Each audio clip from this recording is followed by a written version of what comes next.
So now let's go back to the slides. Okay, so that's about the harder case, and then for the rest of the slide, you can simply follow through. Everything has been gone through already. Okay, so that's about a simple case over here, and this is about the harder case. Okay, my iteration cursor, and that's a skeleton I gave to you. Okay, you can figure out the details, and that's a visualization I just did. So now, what about the exercises over here? I would say, number one, you may actually want to consider drawing the bond design diagram for both the simple case and the harder case. I have already gave you some hints over here. So this is the harder case for the bond diagram, and this is a simple case for the bond diagram, right? Although it's an informal sketch, so you may want to make it more formal by conforming to the syntax for the bond diagram. Okay, that's something I'll leave to you. Okay, so now let me go back to this one more thing over here. So for the harder case, I didn't give you the complete code because the rest of the details should be quite easy to follow if you really get an intuition from the visual illustration I did. If you really want to follow through some more detail, like a hands-on programming tutorial, you can refer to these three. So these two are really about how you can do the iterator pattern. And this one is from the previous lab test about how you can make your birthday book, in your case, like a lab number 0. How you can make the birthday book implementing using hash table iterable. So these are optional if you want to find out more about the iterator pattern. But with the concept that we talk about in the lecture, it should be enough for you to actually figure out the programming details. Okay, so now let me talk very briefly about the client side because you already know how to use the across keyword. I just want to remind you. Okay, the reason that we could use the across keyword in your lab number 0 is because linked list and array, they are the subclasses of iterable. That's why you could use it. Okay, so now if you make the cart or book iterable, you can also use the across keyword. So let me switch to iPad. I only just got a few examples to show you quickly. Okay, so number one, you can see over here we got checker over here, and then collection. Program to the interface but not to the implementation. I simply say iterable. So that means any class that's iterable can be instantiated to this particular collection, right? So now I can simply say across the collection which is iterable, and then everything is item. Item is going to be of type integer over here, right? That's straightforward. And then another example for programming from the interface, not from the implementation. So now accounts will be simply just list. And now over here I can say require across some interval over here. We talked about it before. So now I can say accounts at position I and also account at position I plus 1. I simply want to check to see if they are sorted. And one thing to note, okay, question for you. If you look at this particular example, what if I change this list over here to be iterable? That's a very important question here. If I change this to iterable, would it compile? Pause the video and think about it. Okay, assuming that you have thought about it, the answer is it will not compile, because in order for you, if you change this to iterable, that means the iterable class must support the indexing notation, which is the item feature. That's only available from the list interface type. Okay, so item is only specific to the list deferred class or interface class. So that's why iterable here does not support statically. Does not support the indexing notation. So that's why if you simply change this into iterable, it's not going to compile. So that's why I'm using list over here. Okay, that's a very important point for you to notice, right? Every time you choose the static type, either to be list or to be iterable, you want to think about how you intend to use it. Whatever usage you have must be defined in that particular class statically. Okay, that's actually true from your previous OOP course. Okay, another example here. So now we simply got another list. So we can also use the indexing notation over here. And then let's say we simply want to make sure the list of account has no duplicates over here. Okay, so this one I gave you the predicate logic version using universal quantification with 2 dummy variables. So now based on what you learned up to now, you should be able to translate this into a cross notation. The only hint I would like to give you is each across notation can only introduce a single local variable. So now you may want to have nested across, nested. Okay, I'll leave that to you. Okay. Okay, another example here. This one really corresponds to what I said in the visual illustration for the iterator pattern. It's very important to see. So let's say we got accounts over here, which is iterable of accounts. And then whatever precondition you would like, I'll leave that to you as your design choice. So now what I need to do is I can choose to do from until loop. Okay, so this should be loop. There's a typo here. From until loop over here. So now what I can do is I can simply return the new cursor from the accounts that is iterable. So which means the new cursor feature is guaranteed. The only feature you have from the iterable statically is the new cursor feature. So now I simply return the new cursor and I use a cursor, which is iteration cursor, to store that, right? That's what I did before.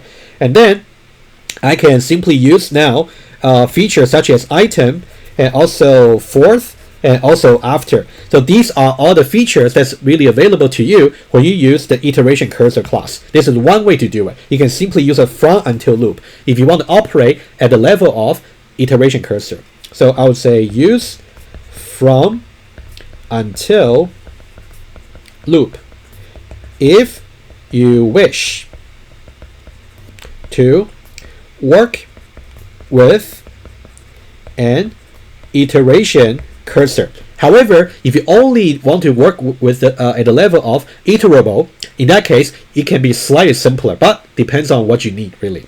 Let me move on to that particular example here. So now you can see this over here. Let's say we remember our card class from the easy case, right? So now for the card class, you may have some precondition. I'll leave that to you. But now when we say across loop over here, so now card is simply just iterable. So when you say is order, you can think about the order over here is simply under the hood.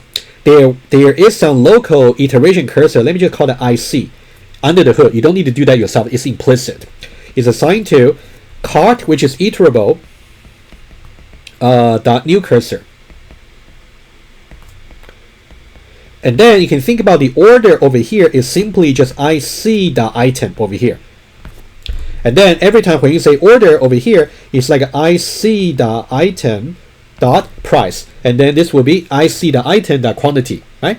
So using the across or using the from until loop, they are really the same.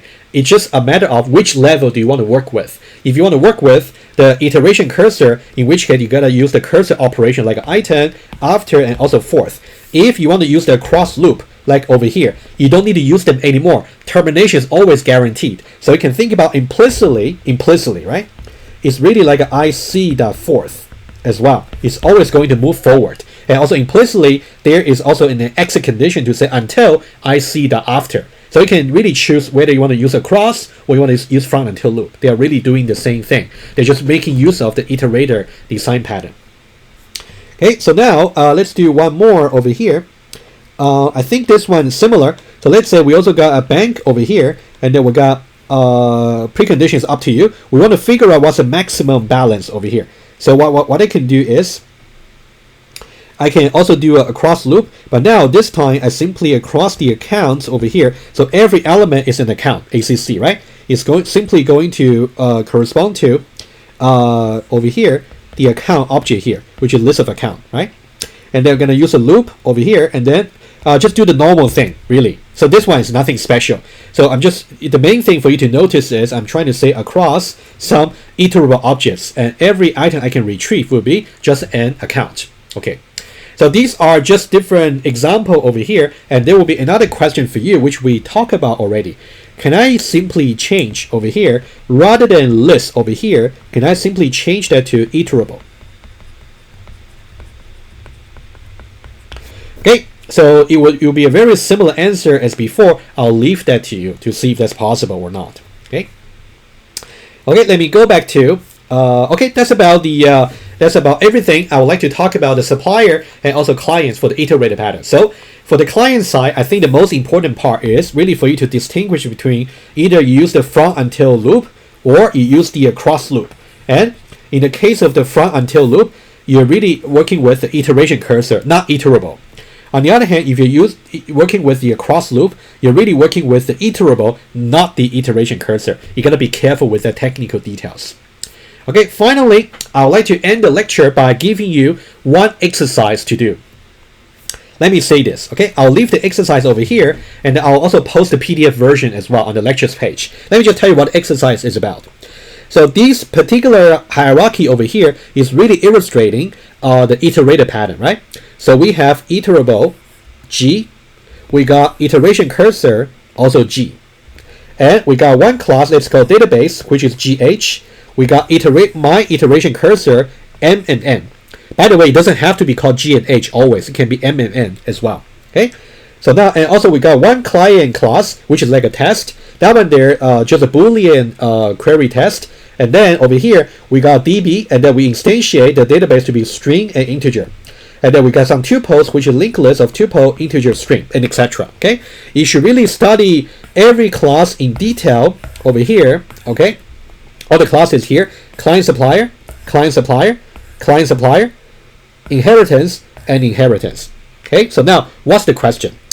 I blank out 1, 2, 3, 4, and 5. 5 places. Based on what you're given over here, I want you to figure out without using your tool, because the real way to really test, if you really understand generics, and also if you understand the relationship between classes, is by using something, just figure out in your mind. Of course, you can use a piece of paper to actually do this exercise over here. 1, 2, 3, 4, 5. What should they be if I didn't block them out? Okay, I'll discuss this particular challenging exercise in the Q&A, and maybe some similar question like this will be covered in your quiz number 4. Okay, so if you already got a solution, if you already know how to do it, that's okay. You don't need to attend the Q&A. But if you're really struggling, I would suggest struggle with this first, thinking about what answer you can figure out at least, and then at least understand the relationship between the classes, and then we'll discuss this in detail in the Q&A session. Okay, finally, let's conclude this lecture here.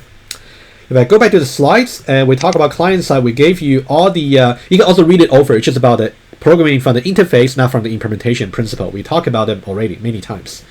Okay, so these are the examples that we have gone over. And then finally, let me go to beyond this lecture over here.